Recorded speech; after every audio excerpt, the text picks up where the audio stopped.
السلام علیکم۔ آپ سن رہے ہیں سعدیہ عابد کے ناول میری چاہت میری ریاضت کی 10ویں قسط۔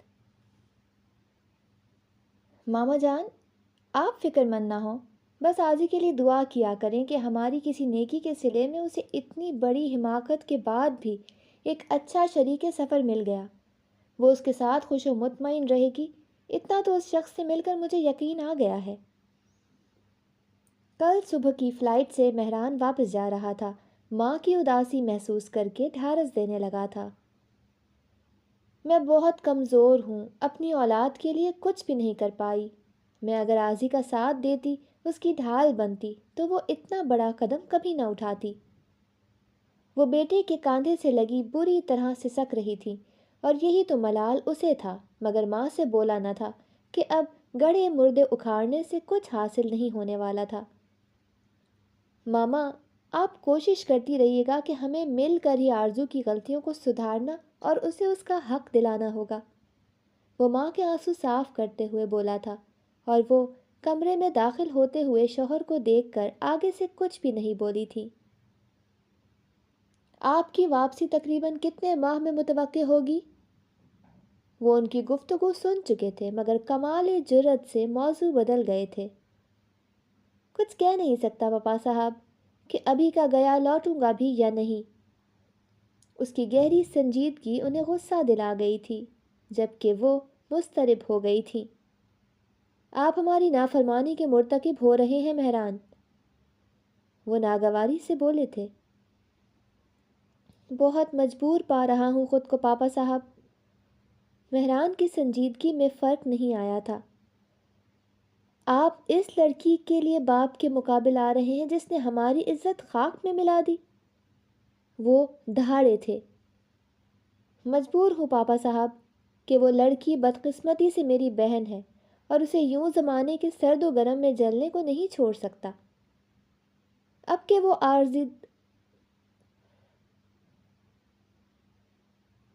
وہ آزردگی سے بولا تھا، وہ لہجہ بھر کو چپ کے چپ رہ گئے تھے۔ میں مانتا ہوں پاپا صاحب کہ آزی نے بہت غلط کیا ہے، مگر ہمیں اسے معاف کر دینا چاہیے کہ وہ اس گھر کی بیٹی ہے، اور بیٹیوں سے یوں اتنی آسانی سے رشتے نہیں توڑے جا سکتے۔ وہ ان کی خاموشی سے فائدہ اٹھا کر مزید بول گیا تھا، جبکہ اس کے ذہن و دل پر تو ماضی کی کوئی بلکتی فریاد کناں آواز دستک دینے لگی تھی۔ 3 بولوں سے میاں بیوی کا رشتہ ختم ہو سکتا ہے، خون کا رشتہ نہیں۔ ریحان میرا بیٹا، میرا خون ہے، اس حقیقت کو آپ مٹا نہیں سکتے۔ اس کے کانوں میں بیٹے کی نہیں نازنین کی آواز گونج رہی تھی۔ ایک دن آپ بہت پچھتائیں گے اپنے فیصلے پر۔ اللہ بڑا منصف ہے، وہ لے گا آپ سے اس تذلیل کا بدلہ۔ مکافات عمل شروع ہو چکا تھا، مگر وہ اتنی جلدی کہاں شکست تسلیم کرتے تھے۔ تمام آوازوں سے پیچھا چھڑاتے چیخ اٹھے تھے۔ اپنی سمجھ اپنے تک محدود رکھو مہران، ہمیں کچھ سکھانے کی ضرورت نہیں ہے۔ ان کے غصے سے خائف ہو کر آسماں نے بیٹے کو چپ رہنے کا اشارہ کیا تھا۔ میں آپ کو کچھ سکھا نہیں رہا، بس اتنا بتا دینا چاہتا ہوں کہ ہر شخص اپنی سوچ میں آزاد ہوتا ہے، اور جو عمل آپ کے نزدیک معافی کے لائق نہیں ہے، بہت سے لوگ اسے قابل معافی سمجھتے ہیں، مگر آپ کے خوف کے سبب ایسا کر نہیں پا رہے۔ آج اس نے بھی صاف گوئی کی انتہا کر دی تھی۔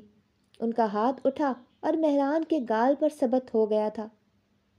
بکواس بند کیجیے اپنی۔ بکواس نہیں کر رہا میں پاپا صاحب، کہ جیسے میں آپ کو مجبور نہیں کر سکتا کہ آپ آزی کو معاف کر دیں، آپ بھی مجھے کلی طور پر صرف اسے غلط سمجھنے اور معافی نہ دینے پر مجبور نہیں کر سکتے۔ وہ اہانت کے احساس سے سلگتا، چٹکتے لہجے میں بولتے ہوئے ان کے ضبط کی آزمائش بن گیا تھا۔ آسماں نے درمیان میں پڑھ کر انہیں چپ کروانا چاہا تھا، مگر وہ ان پر بھی بگڑنے لگا تھا۔ آپ اس سب سے اس طرح دور رہیے جیسے ہر معاملے میں رہتی ہیں۔ جب آپ آزی کو سپورٹ نہیں کر سکتی تو آپ کو مجھ سے بھی اختلاف کا کوئی حق نہیں ہے۔ وہ ماں کی کمزور پوزیشن سے واقف ہونے کے باوجود طنز کر گیا تھا، اور وہ ہارے ہوئے انداز میں پیچھے ہٹنے لگی تھی۔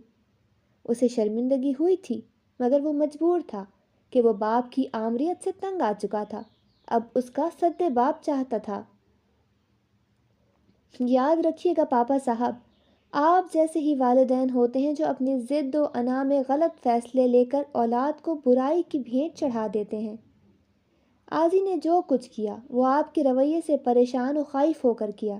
اگر اس سے غلطی ہو بھی گئی تھی تو آپ کا فرض تھا اس پر نرمی سے پردہ ڈال کر اس کی اصلاح کرتے، مگر آپ نے اس کی یوں تشہیر کی کہ وہ مزید غلط کرتی چلی گئی، اور اس سب میں آضی سے زیادہ آپ کی اور ماما جان کی غلطی ہے۔ وہ چیختے لہجے میں ایسی حقیقت بیان کر گیا تھا کہ اصفہان انصاری کی زخمی انا بلبلا اٹھی تھی۔ ایک لفظ مت بولنا مہران، ورنہ ہم آپ کو جان سے مار دیں گے، جان سے مار دیں، مگر آپ آج مجھے سچ کہنے سے نہیں روک سکتے۔ یاد رکھیے گا پاپا صاحب، ماما جان اور ریحان بھائی صاحب آضی کو معاف کر دینا چاہتے ہیں، مگر آپ کا خوف ان کے قدموں کی زنجیر بنا ہوا ہے۔ یا تو آپ سب کو اپنے موقف پر قائل کر کے اپنی سوچ کا ہم نوا بنا لیں، یا اس سب کو ان کی مرضی کے فیصلے لینے کی اجازت دے دیں۔ وہ بالکل بھی ان کے غصے سے خائف نہیں ہوا تھا۔ آسمہ، آپ کہیے، کیا آپ بھی مہران کی طرح ہی سوچتی ہیں؟ وہ بیٹے کو قابو نہ کر پاتے ہوئے بیوی کی جانب گھومے تھے جو بری طرح ہکلا کر رہ گئی تھی۔ نہیں اصفہان۔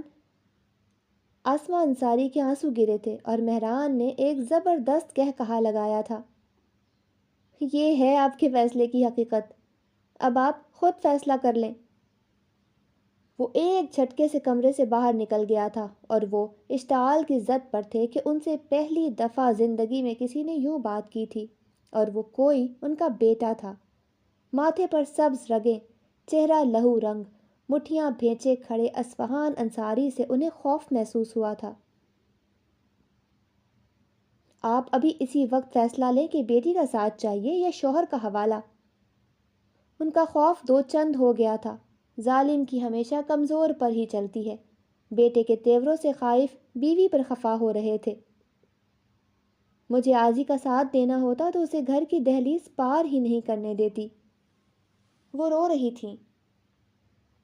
جسے اس بدبخت لڑکی سے ملنا ہے شوق سے ملے، مگر یاد رکھیے گا آسمہ کہ ہم اسے کبھی معاف نہیں کریں گے۔ ہماری عزت نیلام کی ہے اس نے، ہمارے سامنے بھی نہ آئے وہ غلطی سے، ورنہ ہم یوں اپنی تذلیل کا بدلہ لیں گے کہ کوئی بیٹی بغاوت کرنا تو دور سوچے گی بھی نہیں۔ وہ بیوی کے تیور بھاپتے یک دم خود کو کمپوز کرتے ہوئے ایک فیصلہ لے گئے تھے کہ مہران کے تیور انہیں بہت کچھ سمجھا گئے تھے۔ وہ نہیں چاہتے تھے کہ کوئی مہران کی زبان بولے۔ وہ ان کی مصلحت پسندی سے انجان اس کایا پلٹ پر ششدر رہ گئی تھی، اور حیرانگی تو ہر ایک کو ہوئی تھی۔ کسی کو بھی یقین نہیں آ رہا تھا کہ اصفہان انصاری اپنا فیصلہ بدل گئے ہیں، لیکن کوئی یہ نہیں جانتا تھا کہ وہ اس اصول سے واقف تھے کہ بہت آگے جانے کے لیے ایک قدم پیچھے لینا پڑتا ہے۔ اس لیے کسی کو بڑی شکست سے دوچار کرنے کے لیے وہ اپنی چھوٹی شکست تسلیم کر گئے تھے۔ ماما جان، وہ ماں کو دیکھ کر ساکت رہ گئی تھی کہ کہاں امید تھی کہ وہ انہیں اپنے روبرو دیکھ پائے گی۔ اس کی حیرانگی ان تینوں کے لیے تکلیف دہ تھی۔ میں نے اپنا وعدہ پورا کر دیا ہے آضی۔ مہران کی آواز پر وہ چونکی اور بھاگ کر ماں سے لپٹ گئی اور یوں بلک بلک کر روئی تھی کہ ان کا خون پانی ہونے لگا تھا۔ ان تینوں میں سے کسی سے بھی اس کا رونا برداشت نہیں ہو رہا تھا۔ ضبط ہارنے سے قبل حسنین پانی لینے چلا گیا تھا۔ حسنین کے ہاتھ سے گلاس لے کر مہران نے اسے زبردستی چند گھونٹ پانی پلایا تھا۔ رونے دھونے میں وقت ضائع نہ کرو، میں زیادہ دیر نہیں ٹھہر سکتا، 11:30 بجے کی فلائٹ ہے میری۔ وہ قدرے ناراضگی سے بول رہا تھا، اسے جیسے اصفہان انصاری کے فیصلے کا پتہ چلا تھا۔ وہ وقت ضائع کیے بنا ماں کو لے کر آ گیا تھا کہ اس کے پاس وقت نہیں تھا۔ مجھے معاف کر دے ماما جان، وہ سسکتے ہوئے بولی تھی۔ آضی بس چپ کر جاؤ، اب خود بھی رو رہی ہو، ماما کو بھی رلا رہی ہو۔ اس نے اب کہ اسے ڈپٹا تھا اور وہ ماں سے الگ ہوتی اس سے لگ کر رونے لگی تھی۔ میں آپ کا یہ احسان کبھی نہیں بھولوں گی مہران بھائی صاحب۔ مہران کا ہاتھ اس کے سر پر ٹھہر گیا تھا اور وہ خود کو سنبھالتی ایک ایک کے بارے میں پوچھنے لگی تھی، اور یہ جان کر اسے بہت صدمہ ہوا تھا کہ اصفہان انصاری نے اسے معاف نہیں کیا تھا۔ دیکھو آضی، جہاں پاپا صاحب اتنے نرم پڑے ہیں، آگے بھی اللہ بہتر کرے گا۔ ایک دن آئے گا جب پاپا صاحب اور سفیان بھائی صاحب بھی تمہیں معاف کر کے دل سے اپنا لیں گے۔ مہران انصاری کا انداز ناصحانہ تھا اور وہ کچھ مطمئن سی ہو گئی تھی۔ وہ کچھ دیر بعد چلے گئے تھے، مگر ان کی آمد کے اثرات بڑے دیر پا ثابت ہوئے تھے۔ اس کی زندگی میں ایک نئی لہر دوڑ گئی تھی۔ اس نے گھر میں دلچسپی لینا شروع کر دی تھی اور ان کے آپسی تعلقات بھی خوبصورت لے پر آگے بڑھنے لگے تھے، مگر جیسے پھر وقت ان کے لیے تھم سا گیا تھا۔ محض 3 ماہ بعد زندگی نئے روپ میں اس کے سامنے یوں آئی تھی کہ وہ چکرا کر رہ گئی تھی۔ جس نے کبھی غریبی کے معنی نہ چھوئے تھے، اس کے احساس میں ڈوب کر اسے صحیح معنوں میں اللہ یاد آ گیا تھا۔ حسنین، آپ کچھ دنوں سے پریشان لگ رہے ہیں، سب ٹھیک تو ہے؟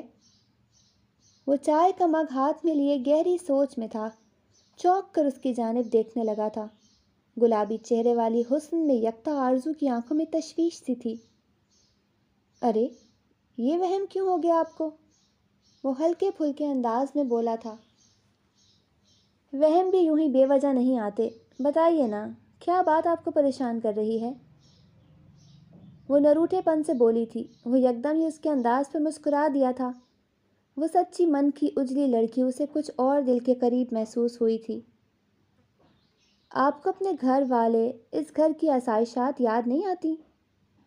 وہ اسے ٹالنے کی حتی المقدور کوشش کر رہا تھا، مگر اسے روٹھتے دیکھ کر دھیمے سے سوال کرتا اسے الجھا گیا تھا۔ گھر والے تو بہت یاد آتے ہیں، لیکن آسائشات نہیں، کہ ایک اچھی خوشگوار زندگی کے لیے آسائشات کی نہیں، عزت و محبت کی ضرورت ہوتی ہے، اور میرے پاس الحمدللہ یہ دونوں ہی چیزیں موجود ہیں۔ وہ الجھن پسے پوچھ ڈالتی نرمی سے کہہ گئی تھی۔ آپ کو برا تو لگتا ہوگا نا کہ ایک اچھی پرسکون پرتعیش زندگی گزارتے اب کٹھن زندگی میں آن بسی ہیں۔ وہ اس کی آنکھوں میں سچائی دیکھ لینے کے باوجود بھی بولا تھا۔ آپ کیا جاننا چاہ رہے ہیں، میں نہیں سمجھ پا رہی، مگر آپ یہ کبھی مت بھولیے گا کہ میں دولت پر مرنے والی ایک سطحی سوچ کی حامل لڑکی نہیں ہوں۔ وہ روٹھے روٹھے انداز میں بولتی اسے بے حد معصوم لگی تھی۔ کم قیمت کاٹن کے پرنٹڈ سوٹ میں اس کے حسن کی رعنائیاں عروج پر تھیں، مگر وہ نادم تھا کہ برانڈڈ کپڑے پہننے والی معمولی قیمت کے لباس پہننے پر مجبور تھی، اور یہی وہ اس سے بھی کہہ گیا تھا۔ وہ اس کی بات پر ششتر رہ گئی تھی، اور جب حیرانگی سمٹی تھی تو آنکھوں میں اشک سمٹنے لگے تھے۔ مجھے نہیں پتا تھا کہ آپ مجھے اتنا چھوٹا اور گھٹیا سمجھتے ہیں۔ وہ ایک ناراض نظر ڈالتی صوفے سے اٹھ گئی تھی، اور اس کے روکنے پر بھی نہیں رکی تھی، اور کچن میں چلی آئی تھی، مگر آج ڈنر کی تیاری کم، آنسوؤں کی بارش زیادہ تھی، اور یہ جاننے کے باوجود کہ وہ رو رہی ہوگی اس کے پیچھے نہیں آیا تھا، بلکہ اٹھ کر اپنے کمرے میں چلا گیا تھا، اور تقریباً 1.5 گھنٹے بعد اس نے کھانا بن جانے کی اطلاع دی تھی، اور وہ جس وقت ڈائننگ ہال میں پہنچا اس کے ستے ہوئے آنسوؤں سے پرنم متورم چہرے کو دیکھ کر دل ہی دل میں عجیب محسوس کر رہا تھا۔ آئی ایم سوری آرزو، میں اس وقت آپ سے کوئی بات نہیں کرنا چاہتی۔ وہ اس کی طرف دیکھے بغیر نروٹھے لہجے میں بولتی اسے بہت پیاری لگ رہی تھی۔ مگر میں تو تم سے بات کرنا چاہتا ہوں۔ وہ کرسی کھینچ کر بیٹھتی کہ وہ اس کا ہاتھ تھام گیا تھا۔ بات کرنے کی خواہش سر اٹھا رہی ہے یا پھر کوئی الزام لب تک آنے کو مچل رہا ہے؟ وہ اپنا ہاتھ کھینچتی نم لہجے میں بولی کیا تھی اسے مضطرب کر گئی تھی۔ آرزو، کچھ بھی مت کہیں، جو کہنا تھا باور کروانا تھا آپ کروا چکے، اب کھانا کھا لیتے ہیں، ورنہ کہیں آپ یہ نہ سمجھنے لگیں کہ مجھے اپنے پاپا کے گھر کا منو سلوا یاد آ رہا ہے۔ وہ آنسو رگڑتی کرسی کھینچ کر بیٹھ گئی تھی، جبکہ وہ پہلی دفعہ اسے غصہ و شدید ناراضگی میں پا کر بے چین ہو گیا تھا۔ وہ کھانا کیا کھا رہی تھی، آنسو پینے کی کوشش میں ہلکان ہو رہی تھی، اور اس کی ہمت جواب دے گئی تھی۔ وہ کرسی دھکیلتا نکلتا چلا گیا تھا، اور وہ یکدم چہرہ ہاتھوں میں چھپائے سسک اٹھی تھی۔ نہ اس نے کمرے میں قدم رکھا تھا اور نہ ہی اس نے بلانے کی زحمت کی تھی، اور آدھی رات بیت گئی تھی۔ دن کے ہاتھوں مجبور ہو کر وہ کمرے سے نکلا تھا۔ وہ لاؤنج میں بیٹھے بیٹھے سو رہی تھی۔ محترمہ، میری نیندیں اڑا کر خود مزے سے سو رہی ہیں۔ اس کے خوابیدہ چہرے کو دیکھ کر بڑبڑایا اور جھک کر نرمی سے گال تھپ تھپا دیا تھا۔ اس نے لمحے کے 1000ویں حصے میں آنکھ کھولی اور سیدھی ہوتی دوپٹہ درست کرتی ہوئی کھڑی ہو گئی، اور اسے کمرے کے بجائے ڈائننگ ہال کی جانب بڑھتے دیکھ کر اس نے ہاتھ تھام کر روکا، اور اس کے کچھ سمجھنے سے قبل ہی اسے یوں اپنی جانب کلائی تام کر کھینچا کہ وہ اس کے کندھے سے آ لگی تھی، اور وہ کہاں اس سب کے لیے تیار تھی۔ اس کی قربت اس کے حواس سلب کرنے کے لیے کافی تھی۔ اس کی رنگت تمتما اٹھی تھی۔ ذرا سی بات کو تو تم نے افسانہ ہی بنا ڈالا ہے۔ اس کے لہجے میں شرارت تھی، جبکہ اس نے آنکھیں سختی سے میچ لی تھیں۔ آج پتہ چلا ہے کہ آپ جناب کو بھی غصہ آتا ہے۔ وہ اس کی کلائی بڑی احتیاط سے تھامے بیڈ روم کی جانب بڑھتے ہوئے شرارت سے بولا تھا، اور اس کی رنگت مزید دہک اٹھی تھی۔ اب کہاں کا غصہ، کہاں کا روٹھنا! اس کے لبوں پر شرم کی مسکان بکھر گئی تھی، اور وہ مطمئن ہو گیا تھا۔ آپ سن رہے تھے سعدی عابد کے ناول میری چاہت میری ریاضت کی 10ویں قسط۔ 11ویں قسط کے ساتھ انشاءاللہ بہت جلد حاضر ہوں گے۔ اللہ نگہبان۔